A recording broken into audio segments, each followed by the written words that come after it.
Hi everyone and welcome back to the channel. In today's video, I'm going to show you that how you can hide your profile picture on Telegram application.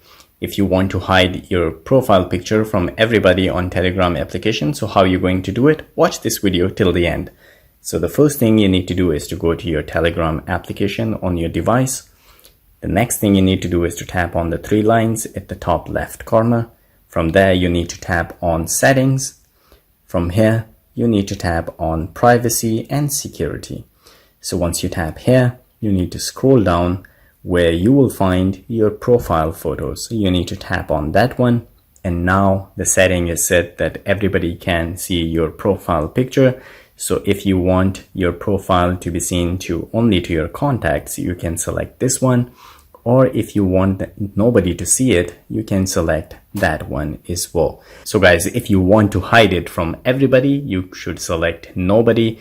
And then you need to tap on here to save the settings. So now if you see profile photos, nobody. So guys, this is how you're going to do it. If you like this video, don't forget to subscribe. I will see you again in the next video. Till then, take care.